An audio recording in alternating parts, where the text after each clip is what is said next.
Hey, what's up, guys? Welcome out to another episode of According to Kaz Queen. And as always, I am Kaz. And I'm Queen. And thank you guys for joining us once again on this little podcast of ours. These are conversations that happen between a husband and wife in the privacy of our own home that we bring to you guys, sometimes to make you laugh, sometimes to make you think, to be introspective. But most of all, we want to open the lines of communication up for you. As always, we are on all streaming services. Y'all know the drill by now. All of our faithful listeners and all of our faithful watchers, you know the drill. We're on all streaming services, including, all right, and especially Black with No Chaser, all right, blackwithnochaser.com, Black with No Chaser Radio. So you can go to the Google Play Store, you can go to the iTunes Store, and you can get the Black with No Chaser Radio app. That's BWNC Radio app. That's BWNC Radio app. Make sure you check us out on Black with No Chaser every Tuesday night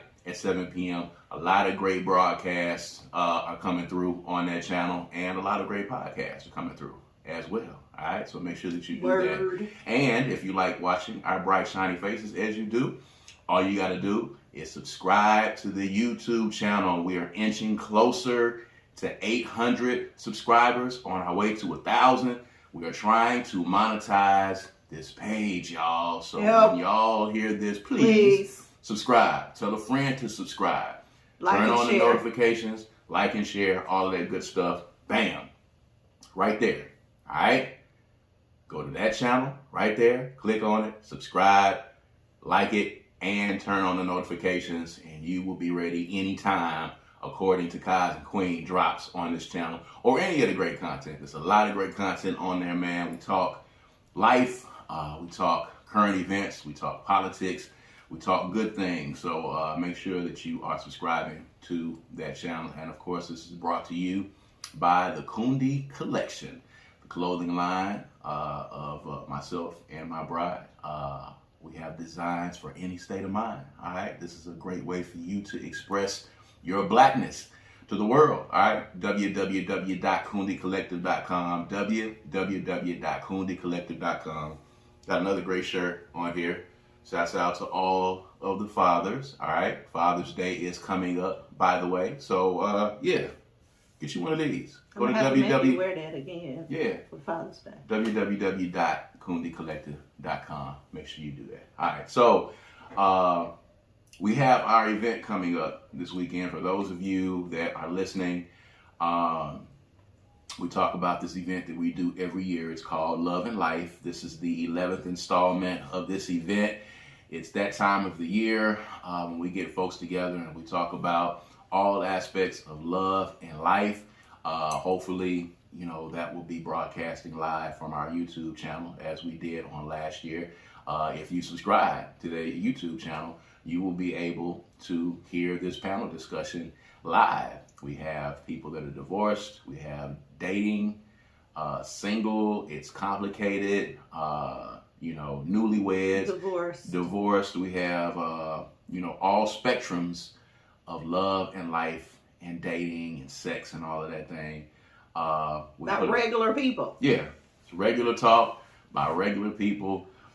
These are not, you know, celebrities. These are regular, everyday people with... Well, they do celebrities. Well, yeah. You know, for Jackson, you know, they are Jacktown celebrities. Jacktown celebrities. But, you know, all aspects of that spectrum, you know, we have real conversations.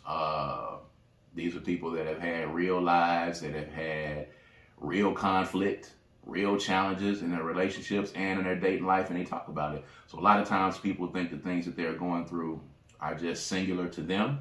Yeah. But in actuality, these things are happening to a lot of people. And these people already know right off top that, you know, this panel is going to be open and honest. And it's always a good time, man. So if you are in the Central Mississippi area, come and check us out. Love and Life 11 will be at the Synergy Link. All right. It's 135 Bound Street in Jackson, Mississippi. But you can also subscribe to my YouTube channel if you're someplace else, you know, in the state or in the country or in the world watching us right now. You can subscribe to this YouTube channel and you'll be able to watch the panel and you'll be able to ask questions and leave comments in real time.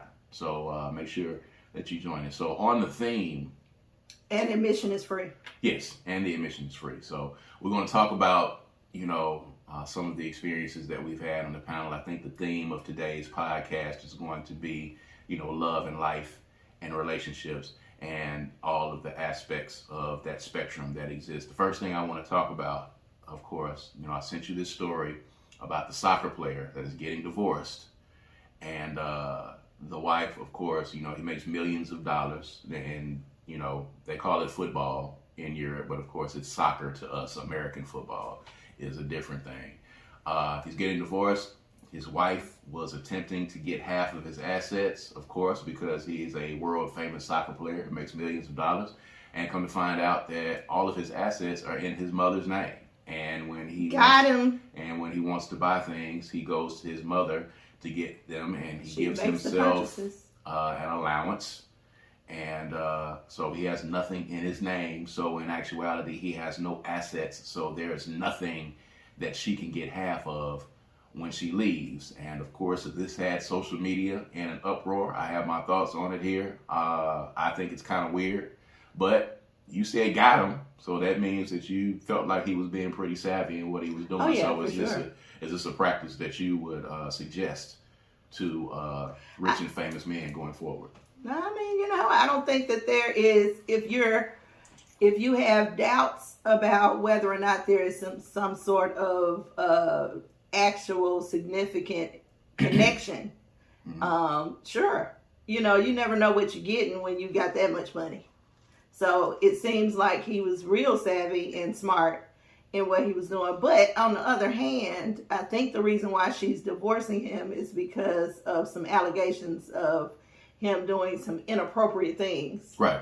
So I hope that's not indication that he that's his character. You know what I'm saying? Like he knows that he does some real shady stuff. So let me marry this woman and have this woman, be my wife while I trick off. Usually people who, do bullshit know that they do bullshit and they prepare themselves for the inevitability of getting called out for said bullshit. So maybe he is a habitual line stepper. Because at first she was trying to work with it. She had his back. So obviously something happened to the point to where she couldn't ignore it anymore. Yeah. So I don't know. It just seems like it might be something that men with money who want to protect their assets would do. But now they've set a precedent. So if you got the chicks out there that would do that, or who would, and by do that, what I mean is who get married to men with money with an intentional, selfish reason for doing it instead of anything other than love, like for the come up. You actually, that's a real thing. You actually have to, you actually have to look out for that, So on the one hand, you got to give it up to him for being savvy. But on the other hand, that could speak to his character as well. So here's my take on it, because of course you had a lot of the, the hoteps and the super machismo guys who, already have a very low regard for women. Of course they were cheering and saying this is great. First of all, to a lot of you guys out there. Maybe I'm a hotep. Nah, I don't think you are. Are you? I don't know. No, you're not. I don't know. You're not. But, the first thing is, for most of you gentlemen out there, this is not going to be a problem for you because you don't have anything. There's that, first of all. So, and that would be myself included. You know what you got when you married me. You know what was happening. It's only effective if you got millions. Yes. If you got millions and, you've got generational type wealth, it's only effective. If that's the case, it's really only effective in that instance. But, outside of that, also at the same time, you should really be aware of the person that you are dating and getting ready to marry. I think that's a very important aspect of this entire thing. I think that You know, if you're going to get married, make sure that you're doing it and you're doing it right. And if you're going into this particular situation and you feel like you have to do something like this, in my opinion, you should, you know, pretty much rethink The whole thing all the way through. If you're going into the marriage with the thought process that I have to hide all of my assets in the event, because you are basically saying that it's inevitable at some point that this person is going to want to leave me. That's and true. They're going to try to get half of what I have. If you are going into it with that thought process, I always thought it was weird. You know, I don't, you know, if you want to sign a prenuptial agreement, that's cool. I don't think there's anything wrong with that. I think that's great. But at the end of the day, you know, outside of that agreement that, you know, we're going to leave or whatever we came into this marriage with, like if you have done the due diligence to put all of your assets in your mother's name, you're preparing for something like this to happen. Absolutely. Absolutely. Now, I don't know if he's been hurt before or if he had some sort of inkling about this particular woman that he married, but surely he was protecting his assets for some reason. Like he really felt like regardless of what decisions happened in his marriage, right, he wanted to protect what he came into the marriage with. I mean, which is fair at the end of the day, and I guess there are other ways to do it for me. But it's just wild because, you know, a lot of people see this guy as a smart guy, and I see him as a guy that's a grown man that has to go to his mother and ask her permission to be able to spend his own money. Oh, I don't see that at all. That's how, I mean, it's his money. He's just telling her what he wants her to do with it. But it's not like he's asking her, can he spend it? He's just saying, go buy this boat. Instead of, you know what I'm saying? He's not saying, Mama, can I have a boat? If you're putting it in your mother's name, your mother is going to have power of attorney over your money. And she's going to have the wherewithal to be able to spend your money. And in a sense, when he's saying go buy this stuff, he's still having to ask her permission to do it. No, she's not. Still having to go do it. She's still the person that's having to purchase it, because if you're going to make sure that her name is on all of your valuable things, when she makes those purchases, her name has to be on them. So she has to go make If my son had millions of dollars and he wanted me to be the person to hold those dollars for him for whatever reason, and I agreed, I'm pretty sure that whatever I need, he's taken care of. So it's not really like he is. So when he comes to me and says, Mom, I want to buy this car, go up here and get this car. And like, that's not him saying, do you think I should get the car? Mom, can I buy the car? That's him saying, go get the car. You got the money. And I'm pretty sure that she's well taken care of for her efforts. I'm sure.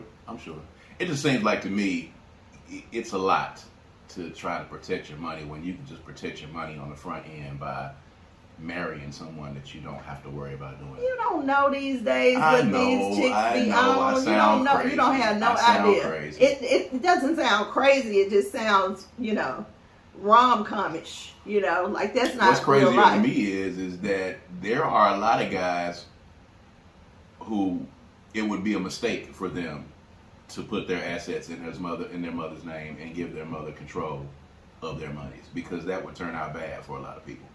Because the mother would spend their money? Yes.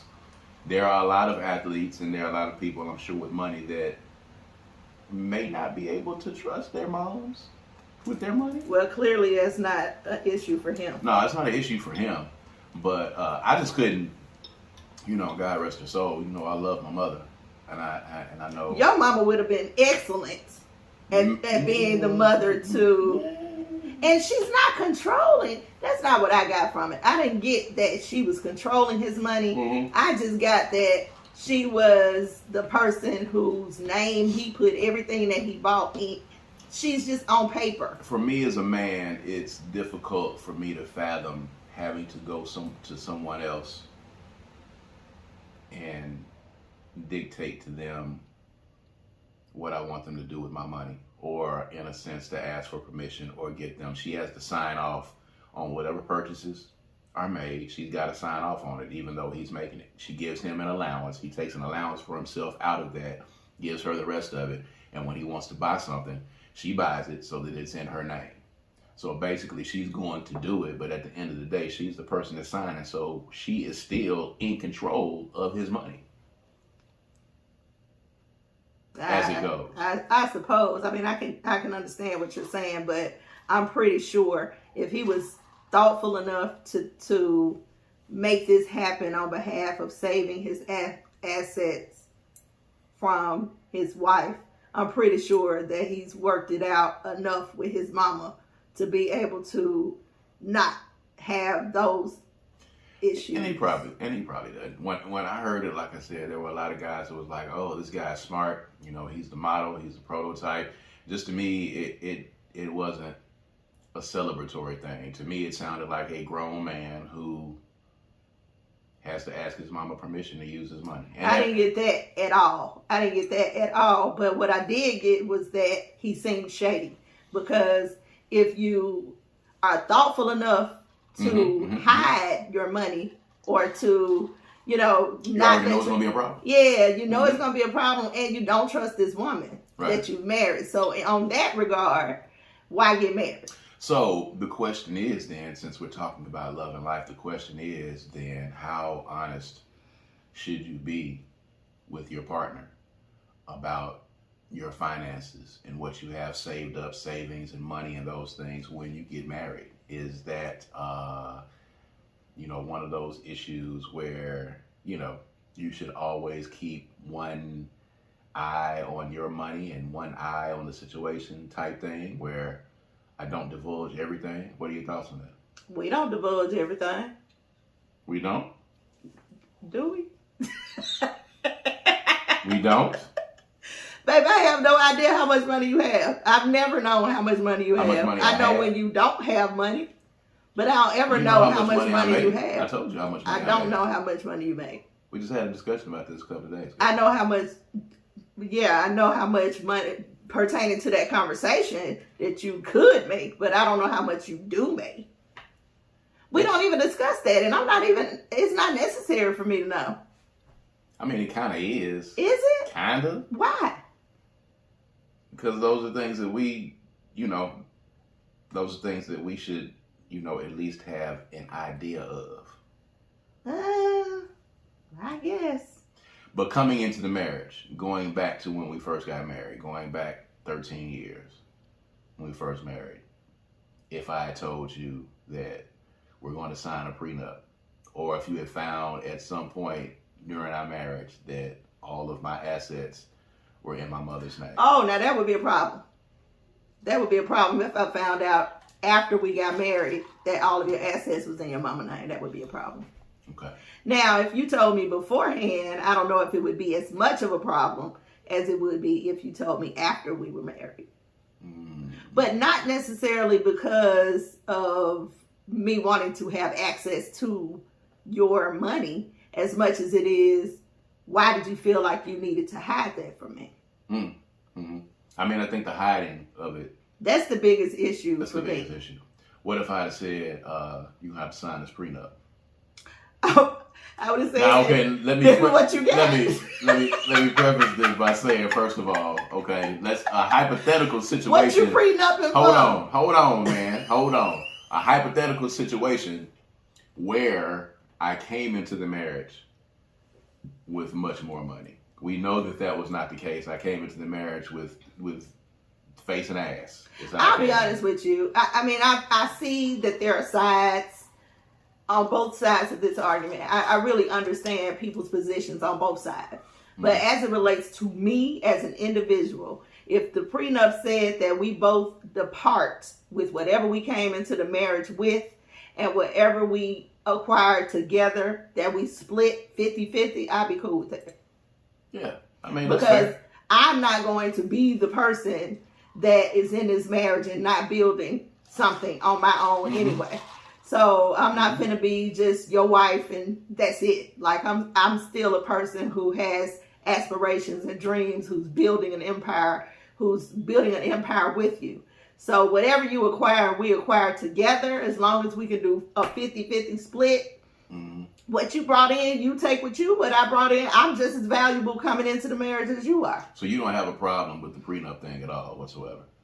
Not if it's just like that. You know, prenups vary. Yeah. Sometimes. Yeah. But if it's the prenup that I just described, no, I wouldn't have a problem. Just leaving equally whatever we bought, we split amicably down the middle. If I leave with what I brought in, I'd be okay with that. Mm-hmm. And if whatever we acquired together, we split down the middle, I'd be okay with that too. That would be my only stipulation. Like, you can't get no more than me and I can't get no more than you. Let's just chop that thing straight up and down the middle. But you would have a problem if you found out at some point. You definitely would have a problem if we were at the divorce proceedings and you found out that those assets were in somebody else's name. You definitely have an issue with that. Yes, but you be got not at that because point, but you got me because you lied to me. The lying part would be the biggest issue. Which, for me. if I had to do, then why even get married in the first place? I agree. Is my point. So I agree. If she's just now finding out that these assets were in his mother's name, that means that this conversation never came up, or either he lied about it. What it means is that he doubted the longevity of the marriage to begin with. When we got married, we vowed forever. Mm-hmm. Like, it's forever for us. Whatever it is, we just gonna work through it.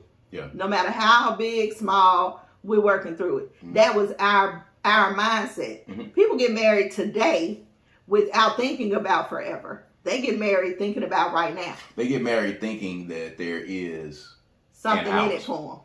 No, yeah. that I have an out. Yeah. They get married thinking that if this does not work out, I was actually talking to someone the other day that was telling me about their first marriage. Coming from a very religious background, and really kind of sticking to the tenements and the verses that exist in the word and the scripture, as they call it.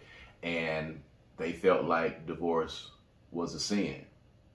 And they felt like, if you divorce, you will not be going to heaven. That you're going to hell if you get divorced. And that kept them in a marriage longer than they should have been in a particular marriage. That's so unfortunate. It is unfortunate. But, these days, people do go into these marriages knowing that there is an out.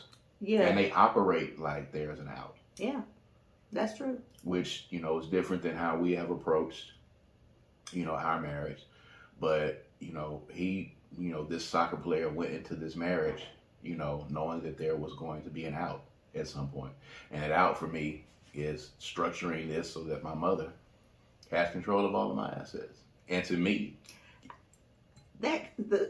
saying she has control over his assets is really, that's what it is. I don't know. I mean, you're putting a lot of on that part, and it's really not about that. Anybody else? He's not doing it, giving his mama control. He's doing it. But she has it. She has the ability, without his knowledge and without his consent, she has the ability to spend his money. That's yeah, well, obviously he doesn't mind her spending it.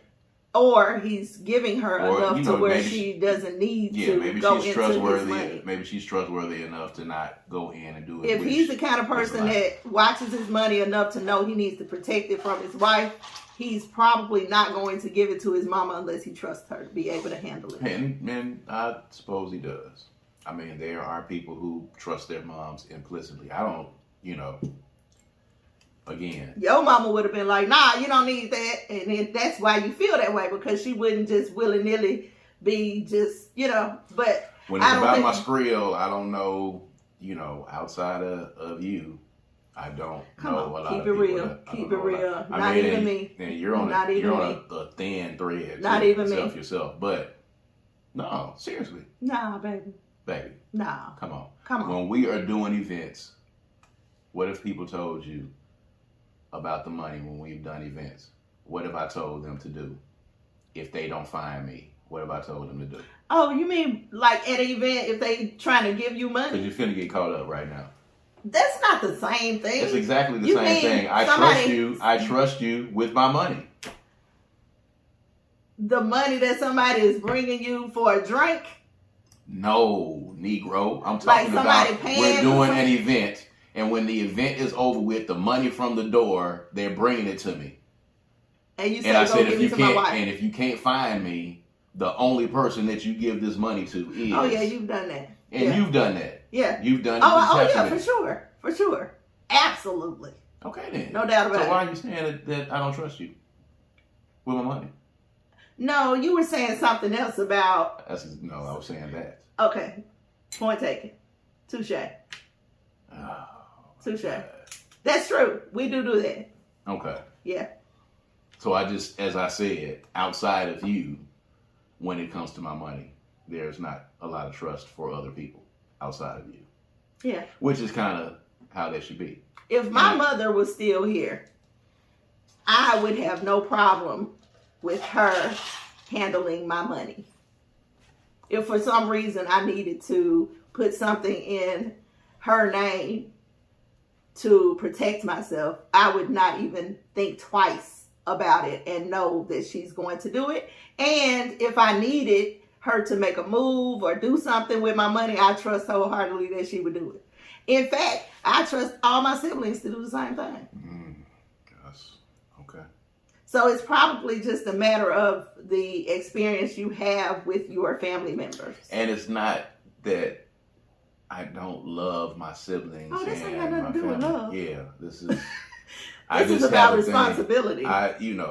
You guys know I've been, I was in the music business for 15, 16, 17 years. Still dabbling here and there. And I just, I operate on a Well, different you've plane. been traumatized by people messing over your money. Yes. So I've that's been traumatized by family understandable. members messing over my money. Well, that hadn't been my experience. Yeah. And it's probably not this guy's experience. That's true. That's true. I get that. Indeed. But yeah, we'll see how this ends up. I just thought it was weird, but it's one, level of the spectrum of love and life. Another conversation that we were having that I thought was interesting, and I was like, immediately, we got to talk about this on the next podcast. You did. You was like, because I couldn't believe it. We got to talk about it. So we were watching the latest episode of Bel Air. For those of you, if you are not aware, there is a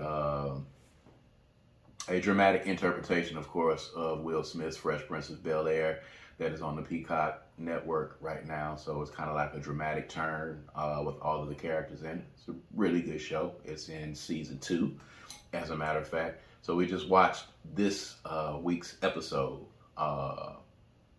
that I like to coin as Carlton's cocaine binge. That's what I like to call this episode, because that's basically what it was. But at any rate, there was an instance on this show, of course. Ashley and Jazz have broken up. Hillary and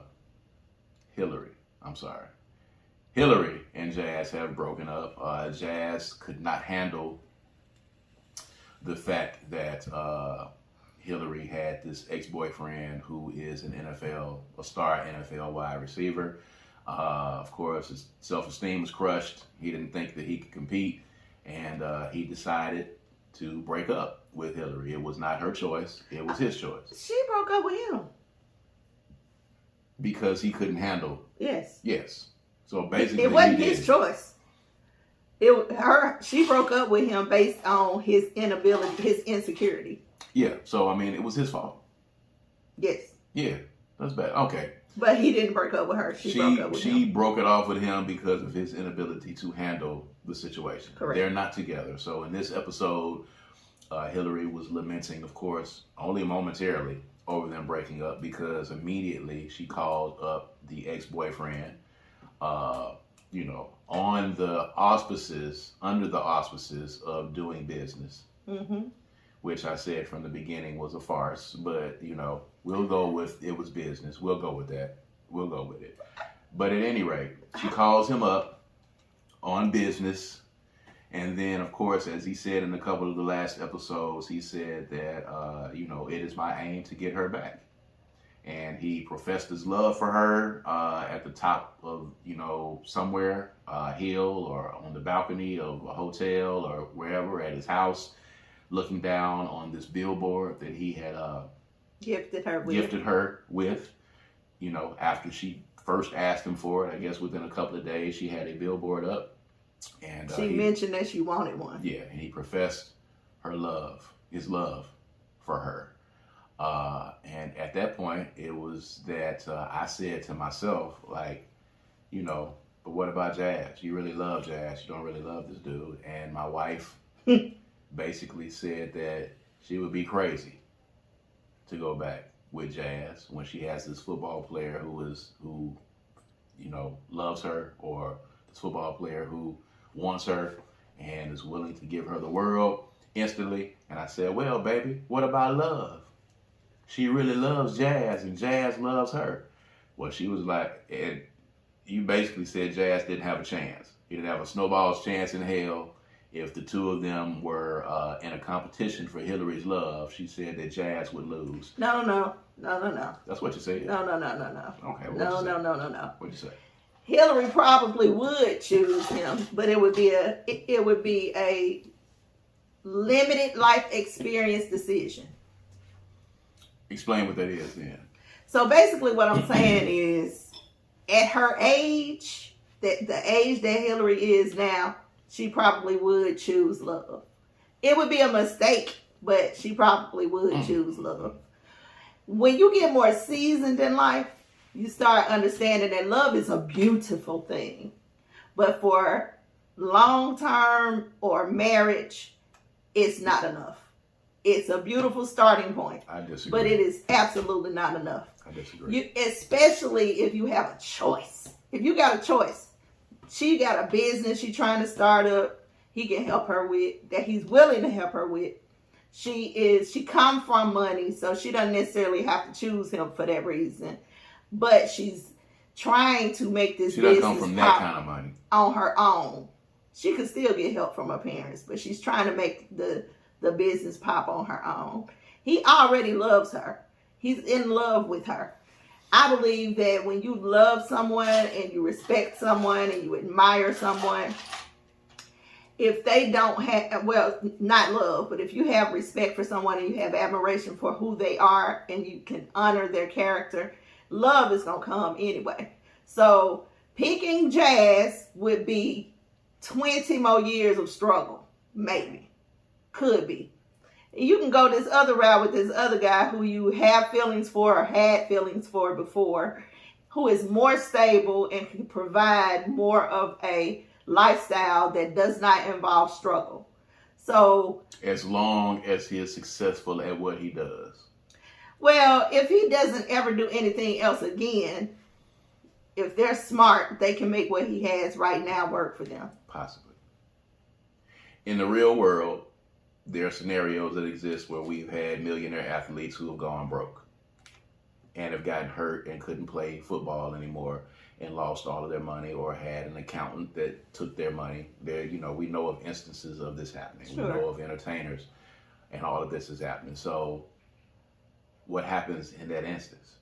If he hurts his knee, something happens, he makes a bad business deal, and then he ends up not having any money, then what happens? And these are all hypothetical situations, but then what happens? There's no love there. You initially got with him. No. What I'm saying is that it's not just love. She does have love for him, clearly. Yeah, but it's not just love. What she has for Jazz is just love.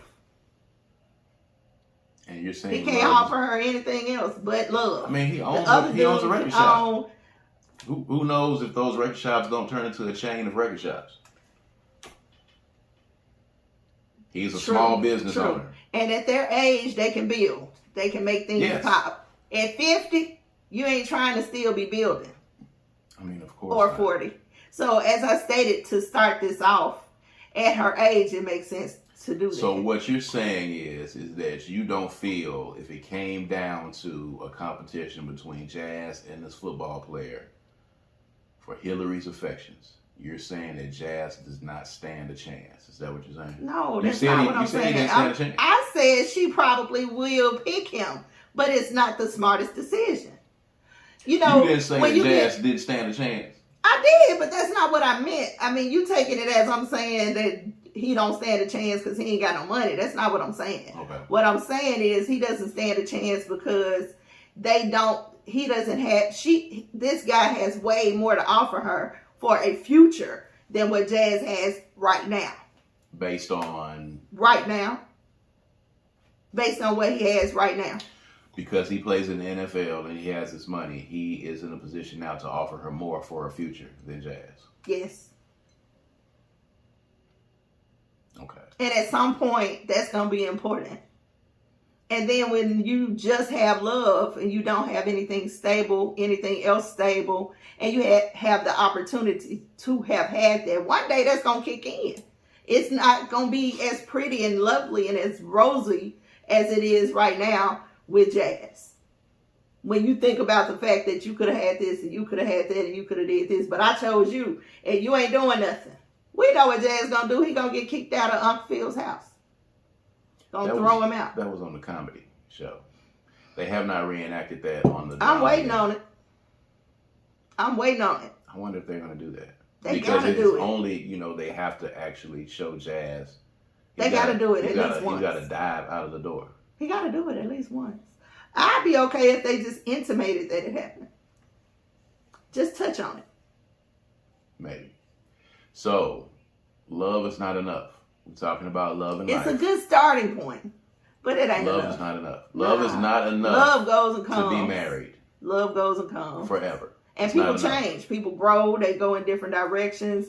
Sometimes if you have love and nothing else, that's sometimes hard to do. And Were you not being courted by other men with more means than me when I began courting you?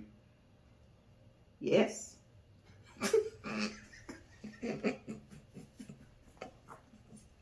What is your point, sir? Okay, I won, and here we are. Yes, but so explain I yourself. also admired you. I also had respect for you, and I also honored you. All those things that Hillary does for Jazz, all of those. She respects him. She honors him. Let me tell you something. Oh, I was also around the same age as Hillary was. Uh-huh. If I was presented with that same scenario today at 48, Watch yourself. I'm pretty sure I wouldn't make the same decision. So I wouldn't be here. This wouldn't be me. You would be the person that I'd be with, but you'd be further along in your career and in a different position. But what if I wasn't? I'm talking about the position that I was in when I started courting. I didn't prepare for this one well. Oh, you didn't. Catch you off guard every week, baby. Wow. Yeah. So what now? You need me to repeat the question? Is there a question? Yes. What's the question? I said you were being courted by men of better means than me at the time when I started courting you. I'm here now. You different, baby. You different. And we're not talking about us. We're talking about Hillary and Jazz. No, we're talking about us now. Now we're talking about us. Because you said Jazz doesn't stand... It rang so deeply into my psyche when I heard it. You said Jazz does not stand a chance. That's not really what I said. I said forget love is what I said. Okay. That's even worse than what you said at first. I'm basically saying love is great to build a foundation, but it's not enough. You need more than love to make something last forever. All right, so listen. So I'm going back to my previous question that I have not gotten an answer to. You were being courted by men of better means than me at the time. And I won out. I'm here now. Yeah, you are. I'm here now. This is 13 years of marriage and then a previous 8 before our breakup. So we're talking about You offered other things. You offered other things that were more significant to me at the time than those people did. Which were what? You're just saying things out of your mouth and you're not following up on them. I am challenging you to give me the answers. Baby, there were a lot of things. You're just saying things. There are a lot of things. Okay. Yes. What were they? You were hot. Very hot. So you found me hot. I found you hot. Attracted. I was sexually attracted to you. So it takes love and sexual attraction. Those are 2 things you got to check off the box right there. Yes. And you were exciting. I don't know if you can count that. you can when the people that were trying to talk to me at the time were not exciting. Okay. So they had better means than I had, but they were not exciting. Yeah, so they brought because it wasn't a whole bunch. He brought to the table. I was trying to talk to you. Don't tell me that one. He brought to the table financial security and nothing else. Mm-hmm. You had potential for financial security, love possibility, excitement, sexual attraction. You were extremely funny and intelligent. Like, it was a whole lot of things. It was not just the potential for love. The total package. Yes, absolutely. So, is Jazz not the total package? Not for Hillary. He's funny. He is a business owner.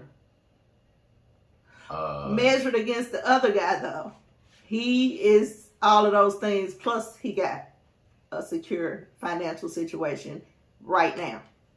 Not in the future, not a potential for it, but right now. Mm-hmm.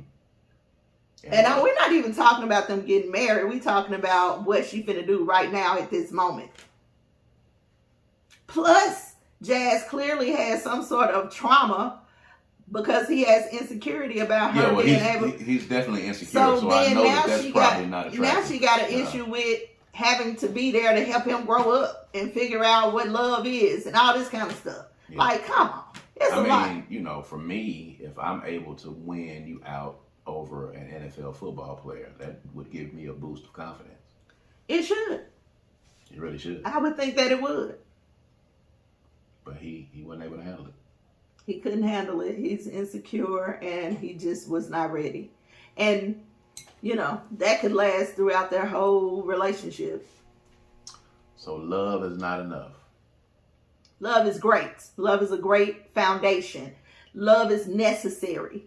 Mm-hmm. But you need other things too. And those things are determined by the individual. Love and attraction. Let's say that. Whatever that individual needs. Love is great. Love is a great foundation to have, but you need other things besides love. If those are the love changes. And it's a lot of people out here who love folk, and it's the worst relationship in the world, the most toxic shit you could ever come across. But it's love. Is it love? They think it is. It's not, by definition, it's not real love. Oh my God. What is happening here? I don't know, I'm just saying, the people that are in the toxic relationships, they think that's love, but that's not really love. That is more of what? What would you call it? It doesn't matter. If they think it's love, then it's the same issue. Because, you're right. It could be a trauma bond. It could be codependency. It could be a whole lot of other stuff. There we go. But if they think it's love, that's what they define it as, then it's, it's still the same thing. How important is the financial, the financial comfort right at the very beginning? How important is it on the scale? Well, clearly for me, it wasn't that important. I don't really know how to take that response. You're the one talking about the fact that there were people in my ear who had financial security and you didn't. We're here. So clearly that wasn't a driving force for me. But for some people, they might need to consider that. It might need to be more important than others. Do you regret that decision? Absolutely not. Are you crazy? Okay.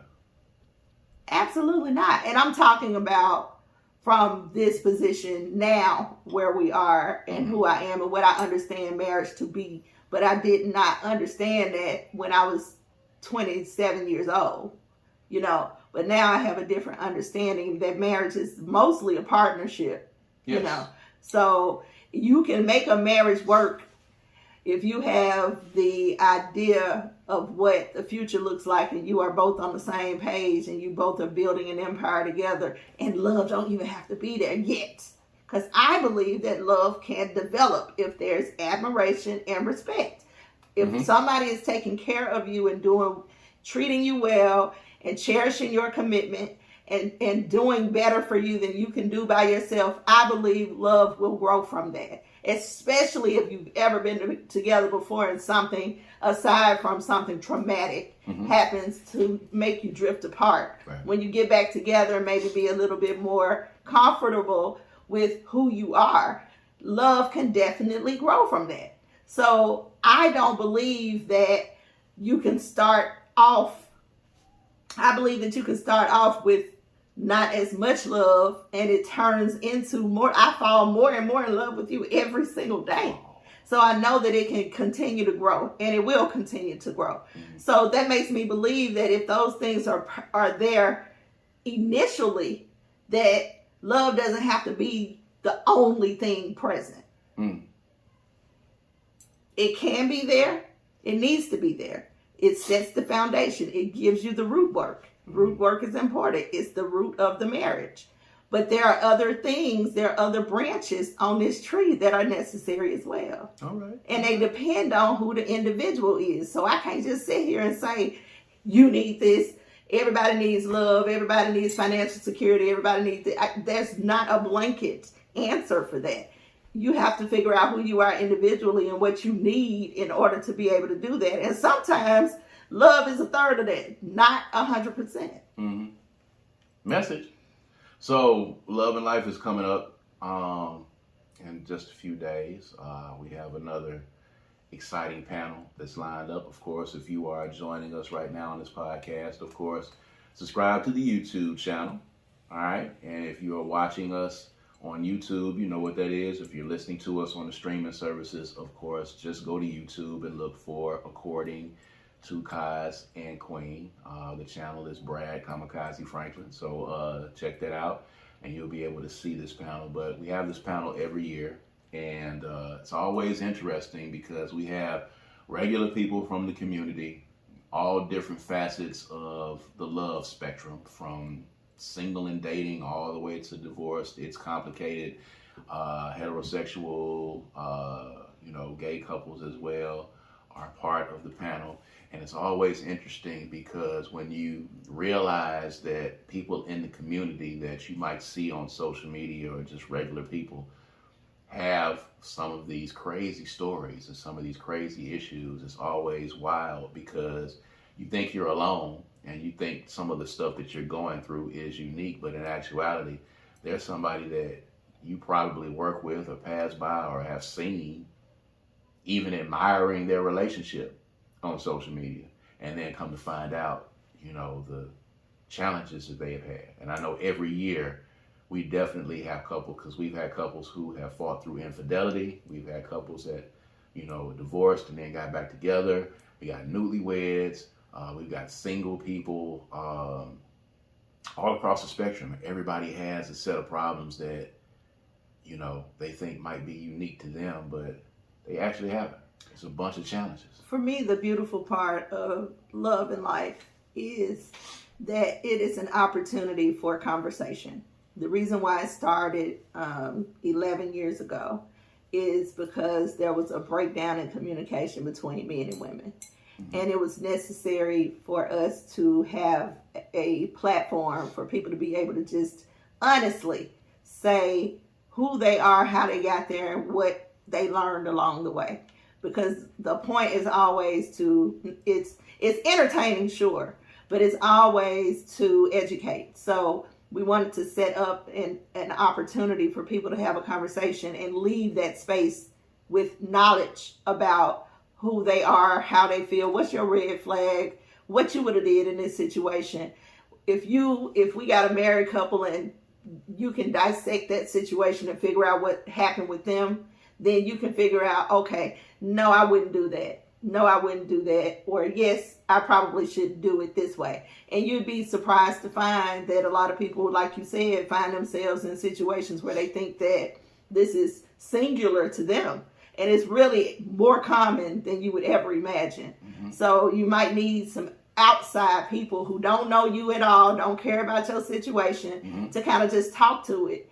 And so it's a real open, the forum is open. We do have question answer set aside for us to just manage time, but it's a very interpersonal type of conversation. Yeah. So the audience is able to get involved with the conversation, and panelists learn, we learn, and the audience learns. So it's just an opportunity to open up communication between men and women, whether it's gay or straight, whatever. It's just to open up communication so we can begin to understand each other a little bit better, and hopefully understand yourself a little bit better. And that's the beautiful part of it for me. And we get into these discussions all the time on this podcast. If you've been on here, and you probably hear them again, because we talk a lot about what happens in our household and in our marriage, and we tell people all the time. We always give the disclaimer that we're not marriage therapists.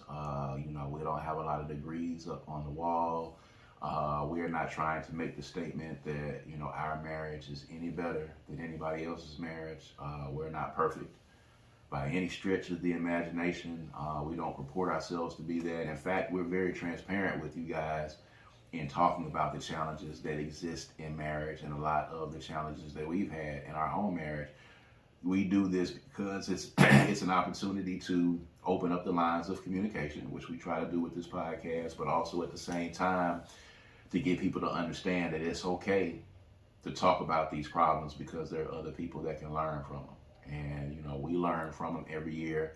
Even as we have our own challenges, we learn. And then, we tell people already up front, the disclaimer is that, you got to be transparent, because the questions are definitely going to warrant you being transparent. Because we go deep into that.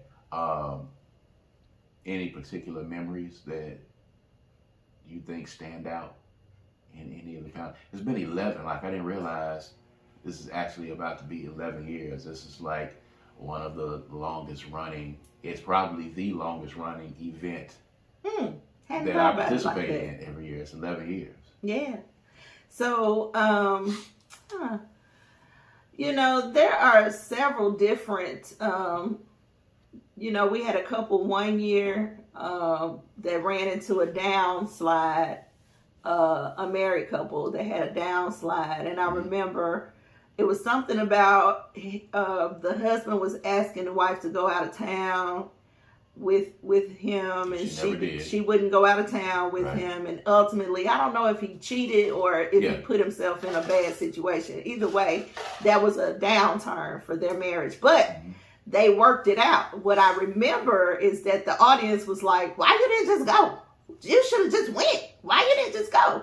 And she was just like, no, I was not going, because he was going to kick it and I had business to handle. They have a business together. And she was like, I was handling the business while he was out there doing that, and I was handling the home while he was out there doing that. So going wasn't an option. Like, he was asking her to go, but if she had gone, she'd be like missing out on her responsibilities, not thinking that if I don't go, he gonna cheat or he gonna get himself in some sort of situation. It didn't start right off. It started after several times of her not going. And then he was getting out and having fun at these other places. And she wasn't there to keep him in line, which that shouldn't have been necessary. But they did work that out. I remember that that stood out to me because, they were married. We're married. There are times when you want to do things and I don't want to do things. And I'm like, so, you find your parts in these panel discussions that actually speak to you and that, resonate with you. So now I'm very careful. I'm like, okay, so can I pull myself together and go to this? You know what I'm saying? Like, even though I don't feel like that's something that I could go through, but I'm sure she didn't feel like that either. You never know. Marriage is a give and take. It's compromise. Yeah. You are a team, and I think a lot of people don't understand that. It's not just about adamantly saying that I don't want to go. I mean, it's cool to express yourself and say that you don't want to go, and I don't have a problem. You'll say that in a minute. But there's also some times when I know deep down inside, especially if I've asked to go to the same thing, I know that there is a part of you on the inside that doesn't want to do it, but you will pull yourself together and get ready and go do it. Sure. So it's that compromise that exists. And that's kind of what the panel is about. It's about kind of learning communication. You know what I'm saying? That's what we've had to learn. It's what a lot of people have had to learn. For me, of course, we had, a gentleman on that, well, two actually. The first one is, we had a gentleman on who was on 1 year with his wife, and talked about the challenges that he and his wife were having. And then the very next year, he was back on the panel with a new fiance. Was it the very next year? Yes, it's the very next year. Yes, it's the very next year. But I found them to be very enlightening because it was very apparent. It wasn't the next year. It was. I don't think it was the next year. Yeah, it was 2 but years. it was very apparent that both of them individually and collectively had done some work on themselves. Yeah. So they were really giving some real jewels to the audience about how they got there. I took a lot from that conversation. Then we've had one single person who was dating, who had been on, She's I a fave. think, 3 consecutive years. And, one of those years she was dating. The other 2 years she had just gotten out of relationships. Still hasn't quite found that person yet. I think as of, this recording, this podcast, I don't know if you reached out to that person to be on the panel this year because they're always a favorite. But, interesting enough, one year, there was someone there that they were dating. Mm-hmm. And it didn't last very long. And she told me that they didn't last after that panel because the crowd got onto him so tough. The panel, it reveals. We've had several people that have had some epiphanies after the panel because sometimes when you talk about things and you say them out in the open, and then you realize that hey, this is weird. So for that particular person, they were there with their boyfriend at the time, and the questions and the comments from the crowd revealed some things she needed to consider. Yes. Yeah. And they didn't make it too long. They didn't make it. After that.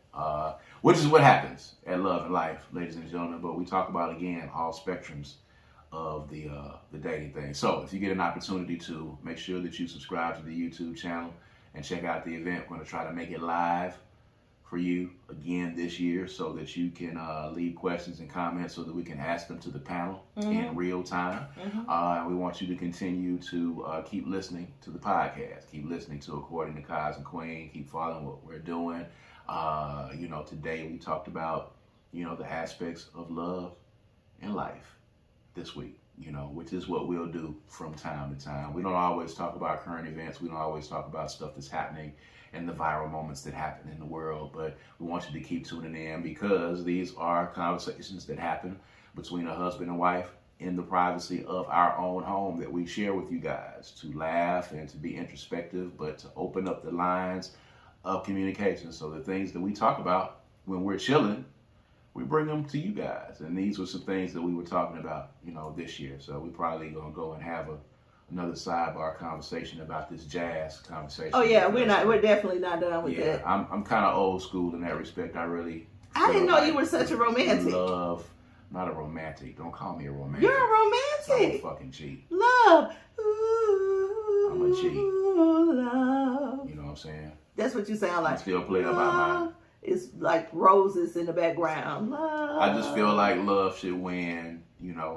That's so beautiful. I've never been a guy that not realistic, but it's beautiful. I've never been a guy that's been able to impress with material things. It's never been my thing. I've never been a flashing money guy. I've never been a, So you had to depend on making people fall in love with you. I had to. You say that as if that's a. No, I'm just saying it. You had to dazzle them with your trickery. You had to love them. Yeah, you had to love on them and get them to love you to get them down with you because you didn't have no money. But you're also a long-term relationship guy. I am.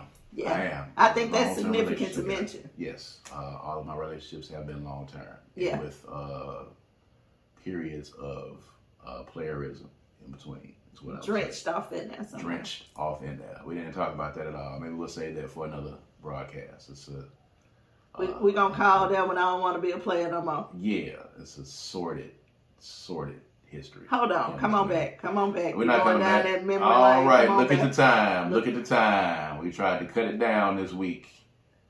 So, we can get ready for love and life. We're going to talk about it. What you doing? What? That's crazy. What? You're crazy. You're crazy. I love you, but you're crazy. Anyway, This has been According to Kaz Queen, man. As always, I am Kaz. And I'm Queen. And we're going to holler at you guys next week. All right? Peace and power. Peace.